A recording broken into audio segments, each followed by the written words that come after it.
बिस्मिल्लाहिर्रहमानिर्रहीम। अस्सलाम वालेकुम नाज़रीन, आप देख रहे हैं प्रोग्राम हक़ाइक़। मैं हूं आपके साथ फ़ाइज़ा शिराज़ी। नाज़रीन, हमारी सूरत हाल मुल्क की सियासी कुछ इस तरह से है कि जो हक़ाइक़ होते हैं वो तो सामने होते नहीं हैं। वो कि हम अपने प्रोग्राम में हक़ाइक़ की बात करते हैं, लेकिन क्या हमारे पॉलिटिशियंस हक़ाइक़ सामने लेके आते हैं? क्या हमारी सियासत में हक़ाइक़ सामने होते हैं? जो पर्क्स होते हैं, जो विजुअल्स हमें दिखाई देते हैं, जो ऑप्टिक्स हमें दिखाई देते हैं, बाज़ दफ़ा हकीकत उसके बरक्स होती है। जैसा कि अभी कुछ इस तरह की बातें हैं कि एक जानिब इमरान खान साहब का ये बयानिया है जिस पे उन्होंने पूरी कौम उनके साथ ऑलमोस्ट जो वो उनकी जो है जमात क्लेम करती है कि 80% से ज़्यादा पाकिस्तान उनके साथ है, इनके पाकिस्तान की आवाम उनके साथ है, यूथ उनके साथ है, वो ये है कि वो एंटी इस्टेब्लिशमेंट बयानिए के साथ खड़े हैं। पिछले कुछ दिनों से आज़म सवाती साहब ने अपनी जस्टिफिकेशन में एक वीडियो भी जारी की। उन्होंने इस्टेब्लिशमेंट से मुज़ाकरात के हवाले से मुलाकात भी की। नाज़रीन, इससे पहले भी आज़म सवाती साहब की जब मुलाकात हुई थी सुबह सवेरे, तब भी काफ़ी चहमगोइयाँ भी थी, बल्कि डायरेक्टली बातें चल रही थी कि सवाती साहब की सुबह 7:30 बजे 7 बजे मुलाकात कैसे हो गई, जबकि जेल मैनुअल के मुताबिक ये टाइमिंग्स तो मुलाकात की है ही नहीं। अब भी तहरीक इंसाफ के लोग हैं, लाइनों में खड़े हैं मुलाकात करने के लिए, बार बार नाम दिए जाते हैं। सलमान अकरम राजा जिन्होंने सेक्रेटरी इत्तलात हैं, जिन्होंने लिस्टें बना के देनी है, उनकी खुद की मुलाकात नहीं करवाई जा रही, जिसमें पिछले दिनों में हमें बैरिस्टर गौहर और सलमान अकरम राजा के दरमियान क्लैश भी नजर आया। गो क्या वो दोनों ही इस मामले पे किसी भी किस्म की जस्टिफिकेशन या बात करने से गुरेजा हैं। लेकिन क्या हमारी जो सूरत हाल है सियासत की, जो नज़र आ रहा है, क्या एक्चुअल में वही है? कहा तो जाता है जो दिखता है वही बिकता है, लेकिन क्या जो दिख रहा है हकीकत में वो बिक भी रहा है या नहीं बिक रहा? इस सब पे बात करेंगे प्रोग्राम के पहले हिस्से में। इस सब के अलावा नाज़रीन, पीएमएलएन में बड़े मियाँ साहब एक्टिव हो गए हैं। कुछ बातें ये भी हैं कि बड़े मियाँ साहब एक्टिव इसलिए हुए हैं क्योंकि उन्हें लग रहा है कि शायद तहरीक इंसाफ की जो पॉलिटिक्स है ऑलमोस्ट दम तोड़ गई है, तो इसलिए वो एक्टिव हो गए हैं। जलसे जुलूसों का भी कहा जा रहा है कि आइंदा आने वाले दिनों में होंगे जब वो बाहर से वापस आएंगे। तो क्या वाकई बड़े मियाँ साहब अपनी जो मुल्क से बाहर से जब पाकिस्तान आए थे 21 अक्टूबर को, तो उससे पहले जो कहा जा रहा था चौथी दफ़ा के वज़ीर-ए-आज़म में वो आएंगे, सारे विजुअल्स तब्दील हो जाएंगे, सारी कौम उनको लबैक करेगी, उनके पीछे खड़ी हो जाएगी, लेकिन इलेक्शंस में उसके बरक्स नज़र आए, वो अपनी सीट भी नहीं बचा पाए मानसेरा की। तो क्या अब बड़े मियाँ साहब जलसे जुलूस करेंगे तो पीएमएलएन की सियासत स्टेबल हो सकेगी या नहीं हो सकेगी? इस सब पर डिबेट करते हैं आज के प्रोग्राम में। आपको बताएं कि हमें ज्वाइन किया है आज़म चौधरी साहब, में सीनियर एनालिस्ट हैं। बहुत शुक्रिया चौधरी साहब आपका हमें ज्वाइन करने के लिए। आपसे कुछ देर बाद हमें अमजद इकबाल साहब भी ज्वाइन कर लेंगे। सबसे पहले आज़म साहब से जान देते हैं। अस्सलाम वालेकुम चौधरी साहब। जी वालेकुम अस्सलाम। चौधरी साहब, तहरीक इंसाफ में माना कि जो मरवा साहब हैं वो कुछ बातें इस तरह की कर रहे हैं कि 3 धड़े बन गए हैं। ये हम बारहा अपने प्रोग्राम्स में डिस्कशन करते रहे हैं कि तहरीक इंसाफ में धड़ेबंदी तो है, 3 है, 1 है, 2 है, 4 हैं, ये अभी काउंट करना थोड़ा सा मुश्किल होगा, लेकिन एक दूसरे के खिलाफ लोग हैं, कुछ खुल के स्टेटमेंट दे लेते हैं, कुछ स्टेटमेंट्स हमें ज़राए के थ्रू पता चल जाती हैं कि इश्यूज़ हैं, लेकिन इश्यूज़ हैं। अब मरवा साहब एक अपनी जगह धड़ाबंदी करके बैठे हुए हैं। सलमान अकरम राजा ने उस वक्त जब बैरिस्टर गौहर की मुलाकात हो गई, उनकी बहनों की मुलाकात नहीं हुई, तो ऐसा लगा जैसे वो ट्वीट करके फट पड़े हैं कि भाई जिन लोगों का लिस्ट में नाम नहीं है वो जाते हैं अपनी गाड़ियों के साथ जाते हैं, उनकी मुलाकात हो जाती है और राजा साहब की मुलाकात नहीं हो पा रही। अब क्या सेकेंड ईयर लीडरशिप में भी हमें ऐसा लग रहा है कि कोई धड़ेबंदी का वहाँ पे कोई सूरत हाल है, या ठीक है इख्तलाफात होते हैं, ख़त्म हो जाएंगे ये इख्तलाफात भी? जी बिस्मिल्लाहिर्रहमानिर्रहीम। थैंक यू फायदा। तो देखिए, जो सियासी जमातें हैं उनके अंदर धड़ेबंदी मैं नहीं समझता कोई ऐसी कोई बड़ी खास बात है। ये आप तमाम जमातें जितनी पाकिस्तान में इस वक्त सियासी जमातें काम कर रही तमाम पे गौर करें ज़रा, चाहे वो पीपल्स पार्टी है, मुस्लिम लीग नून है, चाहे पीटीआई है, तमाम जमातों के अंदर धड़े होते हैं। और ये धड़े इंटरनल पॉलिटिक्स कहते हैं कि जो बैरूनी सियासत है उससे अंदरूनी सियासत ज्यादा खौफनाक तरीके से की जाती है। लेकिन उसका ये मतलब नहीं है कि पार्टियां टूट जाती हैं या पार्टियों को नुकसान होता है, इस तरह नहीं होता। हाँ, जो लोग जो मेन स्ट्रीम पार्टियां वो छोड़ के जाते हैं उनको अपनी जाती सियासत को नुकसान जरूर होता है, बड़ी पार्टियों को कभी नुकसान नहीं पहुंचा। और ये कुछ लोगों का वो ख्वाहिश हो सकती है, कुछ लोगों की ये कोशिश हो सकती है कि सियासी पार्टियों को वो कमजोर कर ले या सियासी पार्टियों को वो तोड़ फोड़ दे, लेकिन आज तक ना पीपल्स पार्टी टूट पड़ी, टूट पाई उनसे, ना मुस्लिम लीग नून टूटी, ना एमक्यूएम जो है वो अभी तक खत्म कर सके। तो इसी पीटीआई जो है इसको भी खत्म करना इम्पॉसिबल है, ये मुमकिन नहीं। हाँ, ये जो आपको इस वक्त वहां पे नजर आ रही है, जो इख्तलाफ राय, जो टूट फूट का एक सिलसिला आपको देखने को मिल रहा है, उसकी बुनियादी वजह है कि पार्टी के जो सरबराह है वो जेल के अंदर है, उनके साथ राब्ता नहीं है। जब वो उनके साथ मुलाकातें नहीं करने दी जाएंगी और वो खुल के बात नहीं कर पाएंगे, ये भी तो देखें ना, एक बड़ी हैरानगी की बात है, जो बुनियादी इंसानी हकूक की खिलाफ वर्जी है कि आप एक बंदा जेल में उसकी ना कोई मुलाकात आप करने देते हैं, ना उसका ओपन ट्रायल होता है, उसके लिए ट्रायल के लिए जेल के अंदर ही अदालतें वहां सजाई जाती हैं और वहीं पर जाते हैं, और जब जरूरत पड़ती है उसकी मुलाकातों पर पाबंदी लगा दी जाती है, ताकि ना ये राय सामने आए, ना पार्टी के अंदर कुछ चीजें जो है, जो भी पॉलिसी उन्होंने मुरतब देनी है, करनी है, वो मुरतब ना कर पाए। इस तरह की तरमीम थी, आपको ठीक है। याद होगा उस वक्त मुलाकातों पर सब पाबंदी लगा दी गई थी ताकि उनके साथ पार्टी के लोगों का राब्ता ही ना रहे। और उसी तरह अब जब मिनरल्स बिल लेके आए हैं, फिर उसी तरह पाबंदी लगा दी गई है, और आपको मुख्तलिफ आरा नजर आ रही है उनकी पार्टी के अंदर। और कुछ लोग जो हुकूमत में बराह रास्त बैठे हैं, पीटीआई के लोग, जिस तरह वजीर आला हो गए या उनके कुछ गुजरा, वो इसको वो बात कर रहे हैं जो वफाकी हुकूमत या बात कर रहे हैं। लेकिन पार्टी के जो बाकी लोग, जो कारकुन या सोशल मीडिया के लोग हैं, वो उससे बिल्कुल मुख्तलिफ बात कर रहे हैं, क्योंकि वहां पे आपको एक इमरान खान का अपना बयानिया, लेकिन एक क्या वो है जो पीटीआई का सोशल मीडिया अपनाता है, और ठीक है। उस बयानिया के ऊपर भी ज्यादा प्रॉब्लम उसी बयानिया पे आती है जो सोशल मीडिया वहां का बयानिया बनाता है, क्योंकि पार्टी के लोगों को समझ नहीं आती कि उन्होंने किस बयानिया को शो करना है। उसके बाद उन्हें तब जाके गाइडेंस मिलती है जब इमरान खान का खुद बात करते हैं, चाहे वो किसी उनके मुकदमे की वहां पे समाअत के दौरान बात करें, चाहे मुलाकात में अपनी हमशीरा, अपनी अहलिया, या किसी और जमात के सियासी रहनुमा से बात करें, तो वो सामने आती है। जब उनकी बात, उनके साथ किया गया मुशावरत वो सामने ही नहीं आएगी, तो फिर जितने मुंह उतनी बातें। और सियासी की जो सेकंड टीयर उनकी है, वो आपको देखें कि हर बंदा एक मुख्तलिफ आरा लेके बैठा है, हर किसी की राय में, किसी की राय में मिनरल्स बिल जो है वो ठीक है, किसी की राय में मिनरल्स बिल वो ठीक नहीं है। इस तरह आपस में खिलाफ राय है। और जहां तक शेर अफजल मरवत साहब का मामला है, देखें ये वो लोग हैं, शेर अफजल मरवत हो गए, मुस्लिम लीग नून के चंद लोग हैं, मैं नाम नहीं लूंगा किसी का भी, शेर अफजल मरवत साहब के सामने इसलिए नाम ले लिया।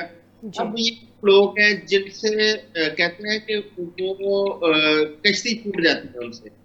अब वो बेचारे, उनके पास चाहे बबेला करने के, शोर मचाने के, उनके पास और कुछ नहीं होता, क्योंकि जब कोई मेन स्ट्रीम पार्टी को छोड़ता है, कोई भी सियासी रहनुमा, उसके बाद पार्टी को फर्क नहीं पड़ता, हमेशा लूजर वही लोग होते हैं, वही सियासतदान होगा जिसने अपनी पार्टी में अपनी स्पेस छोड़ी, उसको नुकसान होता है, और वो फिर उसके बाद सिर्फ हवेला कर सकते हैं, और वो कर रहे हैं वो।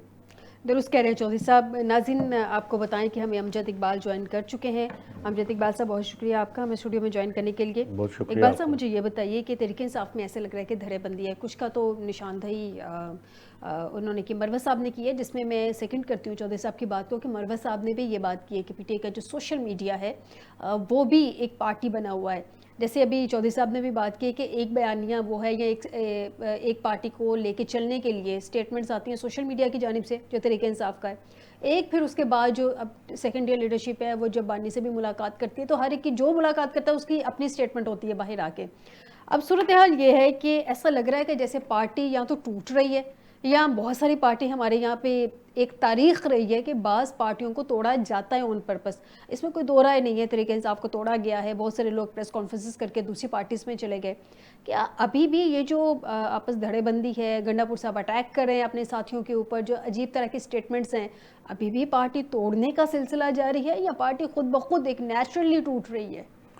बहुत शुक्रिया आपका। देखिए, मामला ये है कि मुझे तो नहीं लगता कि कोई पार्टी को तोड़ रहा है। ये खुद खुद जो जिस तरह के जो हालात हमें नज़र आते हैं सामने, उसमें हर एक की अपनी एक अलग राय है। जैसे चौधरी साहब ने भी कहा, आपने भी कहा, मैं भी यही कहता हूँ, इसमें कोई शक नहीं है। लेकिन एक चीज़ और भी है जो मुझे शक है, मतलब उस पर आप ये कह सकते हैं कि जी कि मुझे लगता है कि जानबूझ के इस तरह का अभाम पैदा किया जाता है, मुख्तलिफ राय दे के, मुख्तलिफ फल्कों की तरफ से, मुख्तलिफ लीडर्स की तरफ से, जो जैसे आपने कहा कि वो बानी से मिल के आते हैं, उनकी राय एक अलग राय, अपनी एक राय होती है कि मेरे साथ ये बात हुई।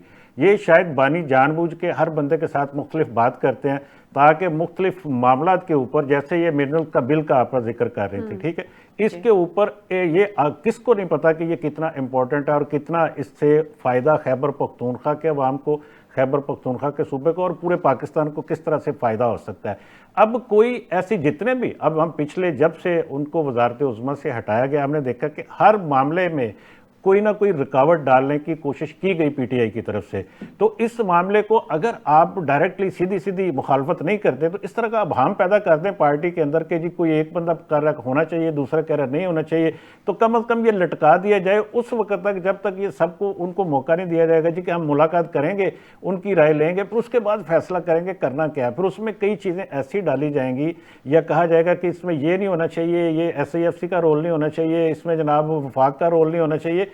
देखिए, एक मामला ऐसे हैं, जैसे हम कहते हैं कि फर्ज करें दिफा है एक मामला है, या करेंसी का मामला है, या फॉरेन पॉलिसी का मामला है, ये कुछ मामला ऐसे आइन के अंदर हैं जिनको हम कहते हैं कि ये वफाक की जिम्मेदारी है। लेकिन उसमें भी आप ये देखिएगा कि सूबों की मुशावरत और सूबों की राय और अवाम की राय, दूसरे लफ्ज़ों में कह दीजिए कि ये उसके मुताबिक ही होता है सारा, ये होने के बावजूद, वो इख्तियार होने के बावजूद। हमारे यहाँ पे अवाम की राय को क्या वैल्यू दी जाती नहीं, है? वैल्यू अवाम की हमेशा, राय की अगर इतनी वैल्यू होती तो अवाम के वोट की भी वैल्यू होती ना अवाम के वोट की वैल्यू हमने माजी में देखा है ना 24 में देखा है, अब तो ज्यादा ही रुल गई है अवाम की राय। नहीं, अब देखिए, अवाम की राय ही है कि इस वक्त आपके मुल्क में एक हुकूमत कायम है।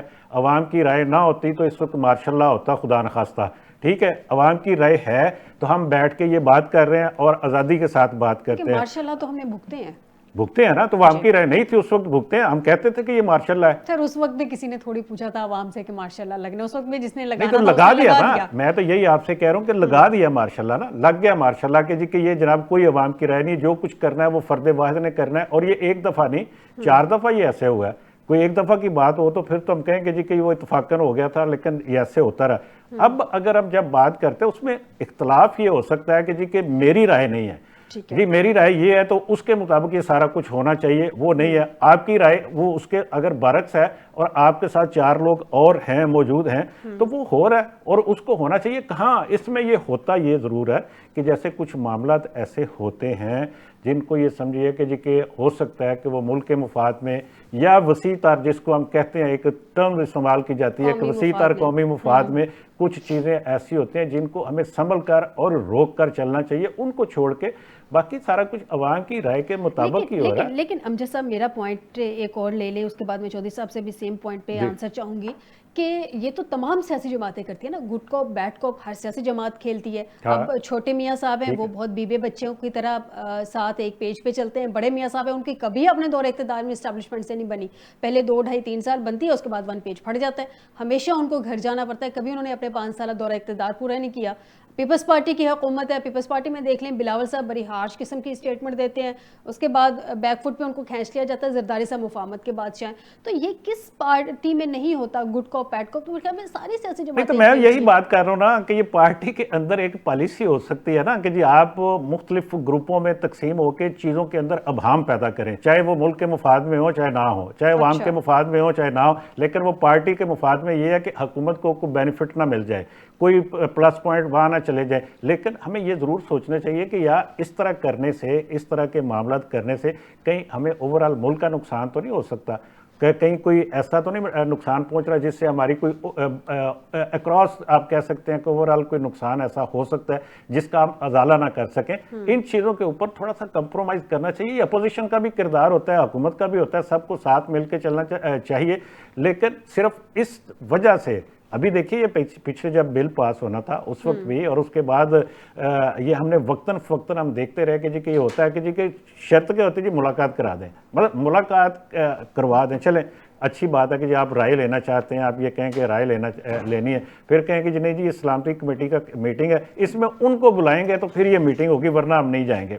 ये किस तरह की जिद्दें हैं ना, लेकिन मतलब ये अमजद साहब, चीज़ें। मैं ये बात का जवाब चौधरी साहब से ले जी लूँ। चौधरी साहब, अगर सलामती कमेटी में कौमी जो है पार्लियामानी कमेटी को ब्रीफिंग दी जाती है, अगर उसमें मैं एक जनरल पर्सपेक्टिव में बात कर रही हूँ, खान साहब को अगर बुला भी लिया जाता, मैंने अपने प्रोग्राम्स में उस मीटिंग से पहले ये सजेशन दी थी कि अगर आप उनको पैरोल पे नहीं बुला सकते तो ना बुलाएं। जैसे सुप्रीम कोर्ट में वीडियो लिंक के ज़रिए उनकी वहाँ पे मौजूदगी को इंश्योर किया गया था। आप अडियाला से सिक्योरिटी के इश्यूज़ हैं तो वीडियो लिंक के ज़रिए उनकी सिक्योरिटी को इंश्योर कर लें। एक बड़ी सियासी जमात के वो लीडर हैं। अगर एक इश्तिहारी को, शायद मेरी बात सुनने वालों को बुरी लगी हो तो, लेकिन मैं माज़रत चाहती हूँ, अदालत ने इश्तिहारी करार दिया, मैंने तो डिक्लेयर नहीं किया, उनकी बायोमेट्रिक एयरपोर्ट पे हो सकती है, तो दूसरे कैदी को क्यों नहीं मुल्क के वसी तर मुफाद के लिए वहाँ से लिया जा सकता? कंसेंसस ही बिल्ड करना था ना सर, इससे क्या फ़र्क पड़ जाता? ऐसा मैं और अमजद साहब दोनों इस चीज़ के गवाह हैं। जरदारी साहब भी जब जेल में थे ना, जी, तो वो जेल एक ड्राइंग रूम थी। पहले बड़ी जो बैरक है ना, जिसके अंदर जरदारी साहब कैद थे, पहले जरदारी साहब रहे, फिर मियां नवाज शरीफ साहब उसमें रहे। ये बड़ी एक पुरानी सी बैरक थी, टूटी फूटी बैरक। जब जरदारी साहब को वहां मुंतकिल किया गया ना, तो इसके ऊपर बड़े अखराजात हुए थे। हमारे एक दोस्त हैं बड़े अच्छे, तमाम जर्नलिस्ट कम्युनिटी के, मैं उनका नाम भी लेता हूँ, उनका नाम है मियां शम्स साहब। वो पॉलिटिशियन है लेकिन जर्नलिस्टों के दोस्त है। तो वो क्योंकि जरदारी साहब के बड़े करीब थे, तो उनकी आंखों के सामने, उनकी सुपरविजन में ये वाली बैरक जो है उसको बड़े अच्छे तरीके से वो तैयार किया गया, और वो एक ड्राइंग रूम था। उसके बाद जरदारी साहब के साथ वहां पे उसी तरह मुलाकातें होती थी, सियासी कारकुनों की, उनकी पार्टी के लोगों की, जर्नलिस्टों की, जिस तरह एक सियासतदान अपने ड्राइंग रूम में बैठ के थे। उसके बाद मियां नवाज शरीफ साहब आए उसी बैरक के अंदर। जब साहब आए हैं तो मियां साहब की बकायदा वहां पे पूरा स्टाफ भी होता था जेल के अंदर। अमजद साहब को भी मौका मिला होगा वहां पे मुलाकात का, शायद। तो वहां पे पूरा स्टाफ उसका मियां साहब का बैठता था, मुलाकातों का शेड्यूल तय होता था। मियां साहब बताते थे कि आज मैंने किससे मिलना है, किससे नहीं मिलना।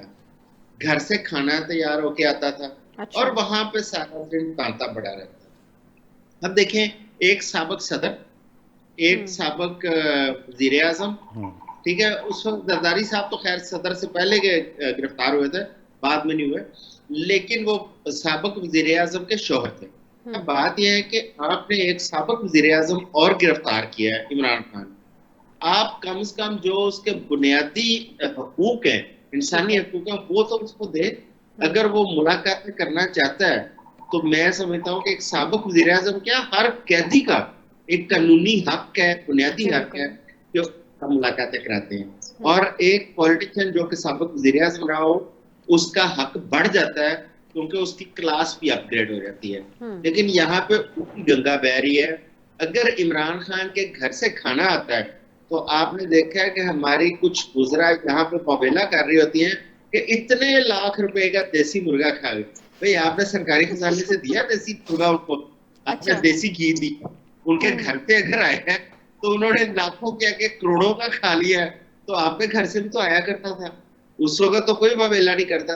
बात यह है, जब मुल्क के अंदर इंतशार है, चाहे वो बलूचिस्तान को लेके हो, चाहे वो केपी को लेके इंतशार हो, दहशत गर्दी है, आप एक वहां पे इत्तेफाक राय पैदा करना चाहते हैं, आप पॉलिटिकल स्टेक होल्डर्स को इकट्ठा करके इस्लामिक कौंसिल का इजलास करना चाहते हैं, तो एक ऐसी जमात जो कि ये दावा करती है कि पाकिस्तान में सबसे ज्यादा वोट उन लोगों ने लिए, आप क्यों नहीं उन्हें मुशावरत में शामिल करते?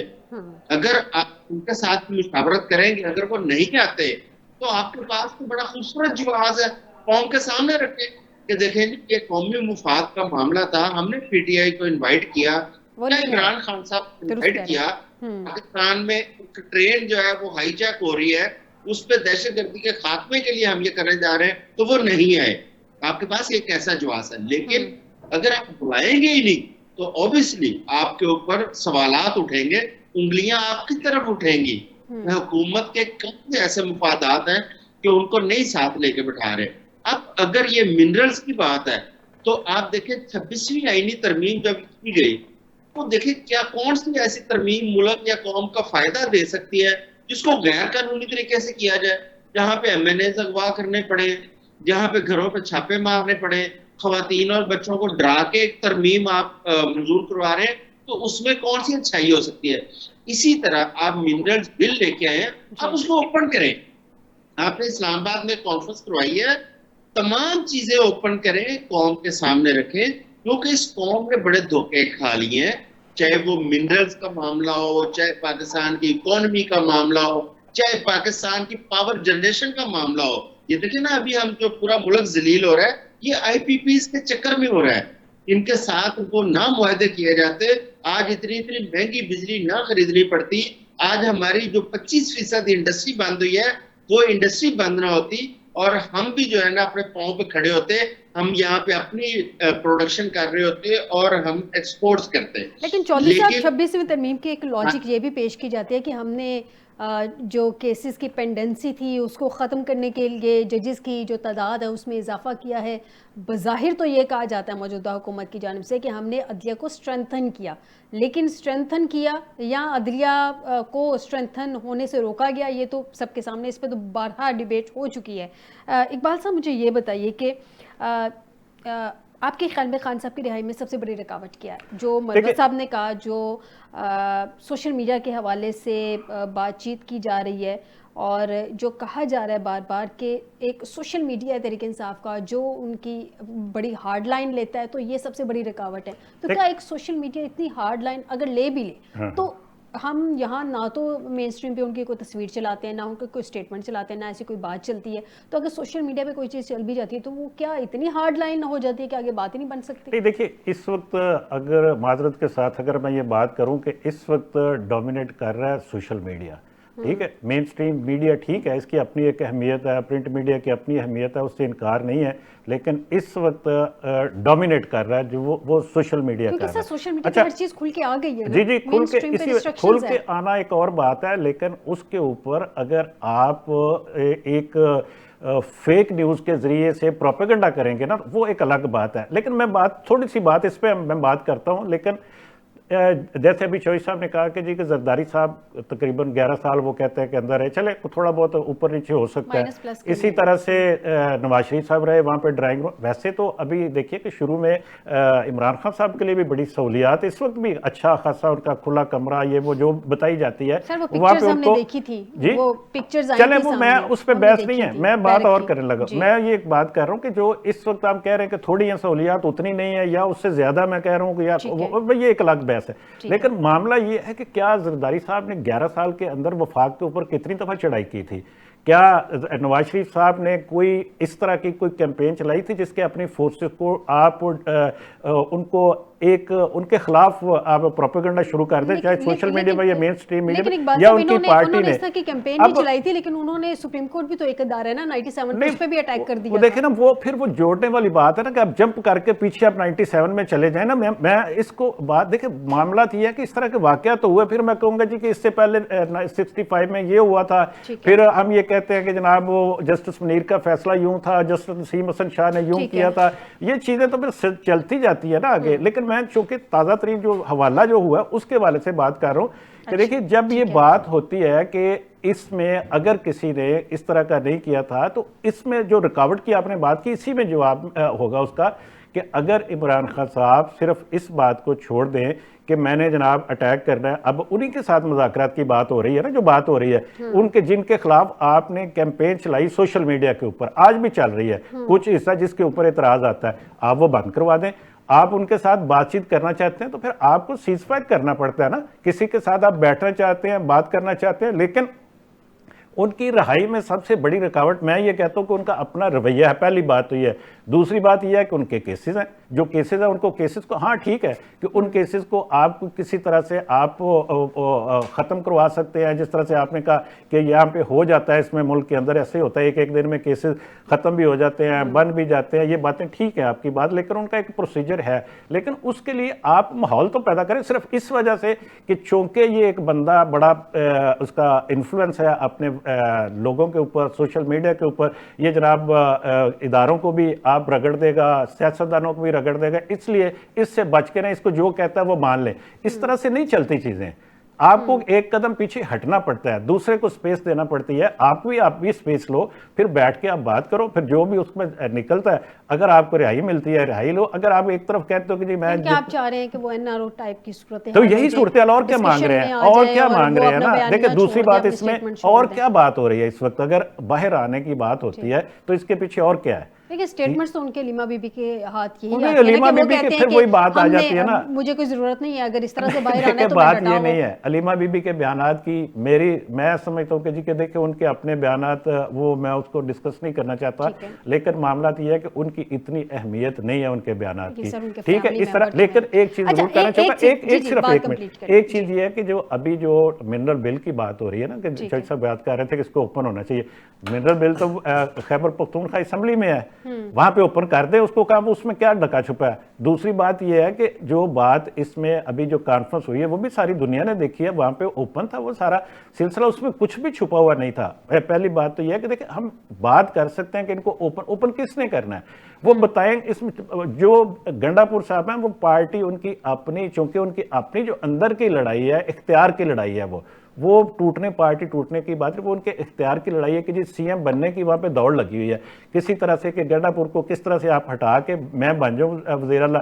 उसके लिए गंडापुर साहब तो ये कह रहे कि भाई मेरा ये बिल में, उन्होंने वजाहत की जो उनके ऊपर इल्जामात लगाए गए, उन्होंने कहा जी कि ये बिल किसी भी तरह से इसमें, बल्कि उसमें शिक ही शामिल नहीं है, जो इल्जाम उनके ऊपर लगाया, ये बकौल गंडापुर के मैं बात कर रहा हूँ, कि उनका ये कहना कि जी कि इसमें वो ऐसी शिक नहीं है। फिर भी उन्होंने कहा जी हम मशवरा कर लेंगे, अगर वो कहेंगे पास कर दो तो कर दें, चाहे वो मुल्क के जब से वो धरना जलसा इन्होंने किया था, लॉन्ग मार्च किया था, तब से वो गायब हुए थे। फिर आके पार्टी को कहना उनके खिलाफ अदम एतमाद ले आए, खत्म करें उनको, या उनसे रिजाइन ले ले। सफरी दास्तान सुनाई थी, वो तब से बहुत ज्यादा कंट्रोवर्शियल हो गई है कि बात आपकी बिल्कुल मामला दोनों साइड पे खेलते हैं। मैं चौधरी साहब से जरा जान लो आपके पॉइंट को। मैं ये सिर्फ ये बात करूं कि देखो उनसे सीधी बात है, चेयरमैन साहब उनको कह दें या बानी कह दें कि भाई आप रिजाइन दे दो, या पार्टी को कहें इनके खिलाफ अदम एतमाद लेकर उनको फारिग कर दें। मसला ये है ना कि अगर उनको रिजाइन दिलवा दे या अदम एतमाद आ जाए तो फिर पीछे भी तो प्रॉब्लम है ना, पीछे उनके चलानी कैसे है। ऐसे तो पार्टी का हर बंदा कंट्रोवर्शियल है, जब तक बानी या इमरान खान साहब खुद बाहर नहीं आते। चौधरी साहब मुझे ये बताएं, सोशल मीडिया को बार बार तनकीद का निशाना बनता है, बड़ी हार्ड लाइन ले रहा है सोशल मीडिया तहरीक इंसाफ का। मैंने भी अपने प्रोग्राम में इसका जिक्र किया है, अभी आप भी सारे इस बात को डिस्कशन में लेके आ रहे हैं। लेकिन ये जो सोशल मीडिया, ये तहरीक इंसाफ की ताकत भी है। अब देखिए जैसे मैंने अभी जिक्र किया कि मेन स्ट्रीम पे ना उनकी कोई तस्वीर चलती है, ना उनकी कोई स्टेटमेंट चलती है, तो ये सोशल मीडिया ही तो है जिसने तहरीक इंसाफ का, इमरान खान साहब का बयानिया जिंदा रखा हुआ है। अगर सोशल मीडिया से भी वो पीछे हट जाएंगे तो अवाम में एक ही तो चीज़ है जो इमरान खान साहब के साथ है, उनकी मकबूलियत तो है नहीं, सॉरी मकबूलियत है, कबूलियत तो उनके पास है नहीं। तो जब जो है वो मकबूलियत भी नहीं रहेगी, सोशल मीडिया भी नहीं रहेगा, तो पार्टी क्या करेगी सर, इतनी कदगने। अच्छा, आपने मुझे मौका देना है, मैं जरा ये कन्वेंशनल मीडिया और सोशल मीडिया पर दोनों कंपैरिजन दूं जी। अमजद साहब एक अखबार आ रहे हैं, माशाल्लाह एडिटर हैं हमारे भाई। अब बात यह है कि हम लोगों ने जब अखबार और टीवी के ऊपर सच दिखाना छोड़ दिया, सच बोलना छोड़ दिया, हमने स्पेस छोड़ दी अपनी, वो स्पेस हमारी जो है वो कैप्चर की सोशल मीडिया ने। अब ये हालिया दिनों की बात है, ट्रेन के ऊपर हमला हो जाता है बलूचिस्तान में, पाकिस्तान के मीडिया को एक खास हद दी गई कि इस हद से बाहर आपने ना लिखना है ना बात करनी है, जबकि इंटरनेशनल मीडिया वो उसको अपनी मर्जी से उसको लिखता रहा, अपनी मर्जी से बोलता रहा, उसने उसमें नई डायरेक्शन पैदा कर दी और लोगों को मिसगाइड करता रहा, वो जो इंटरनेशनल और सोशल मीडिया दोनों मिलके।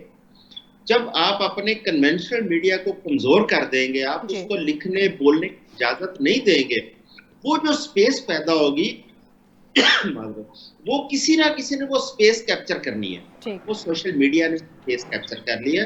आज ये हालात हैं कि अखबार जब सच्ची खबर देता है और टीवी जब सच्ची खबर देता है, लोग उस पर कम एतमाद करते हैं। सोशल मीडिया के झूठ के ऊपर लोग ज्यादा एतमाद कर रहे हैं। उसकी वजह उनके हाथ में जो एक डिवाइस है मोबाइल फोन, उसके अंदर एक्सेस है कि उनके सामने फौरी चीजें आ रही होती हैं और उनकी मर्जी का जवाब लोगों को मिलता है, चाहे वो सच दुरुस्त है। कह रहे हैं जी ये जी। पसंद की बात उनके आ जाती है, वो ठीक है। एक्चुअली सोशल मीडिया पे हर चीज आ जाती है नहीं, ना, उनके खुल के पसंद की, हर कोई बंदे कोई की कदगन पसंद की नहीं चीज होती आ कि जाती ये है, चलाना ठीक है या वो नहीं ठीक है। चलाना। चौधरी साहब ऐसा जी जी, मुझे इसमें ब्रेक की आगे तरफ जाने जरा जल्दी इसको वाइंड अप कर लीजिएगा। तो आपका क्वेश्चन था, मैं उस तरफ आता हूँ। जी देखिए, ये पीटीआई ने बड़ा बर वक्त इस चीज का फायदा उठाया। ठीक सोशल मीडिया की अहमियत को उन लोगों ने बहुत जल्दी भांप लिया और सोशल मीडिया के ऊपर उन्होंने पूरा कंट्रोल किया। जी आज हमारी तमाम जमातें, मुस्लिम लीग नून, पीपल्स पार्टी, हमारी एस्टेब्लिशमेंट, हमारे अदारे, तमाम लोग आपको सोशल मीडिया पे अपने अपने बयानिए बनाते, अपने अपने सेल चलाते हुए आपको नजर आते हैं। बिल्कुल हत्ता ठीक के कह रहे हैं जी। हत्ता के जुडिशरी के लोग आपको सोशल मीडिया के ऊपर नजर आएंगे। बिल्कुल वो बिल्कुल वहां आप ठीक कह रहे हैं कि जिसने अपनी जो बयानिया बनाना होता है, जो स्टेटमेंट बनानी होती है, उसके लिए सोशल मीडिया का इस्तेमाल किया जा रहा है। बहुत शुक्रिया आजम चौधरी साहब आपका मुझे प्रोग्राम में ज्वाइन करने के लिए। अमजद इकबाल साहब आपका भी बहुत शुक्रिया मुझे प्रोग्राम में ज्वाइन करने के लिए। नाज़रीन, एक छोटा सा ब्रेक लेते हैं। ब्रेक के बाद हमें ज्वाइन करेंगे इंजीनियर अमीर मुकाम साहब, वफाकी वजीर हैं, सदर हैं मुस्लिम लीग नून KPK के। उनसे बात करेंगे मियाँ साहब की जो मौजूदा जिसे कहने के एक्टिव पॉलिटिक्स में दोबारा इन होने जा रहे हैं, इस सब पे उनकी जो आउटपुट जानेंगे। लेकिन इस ब्रेक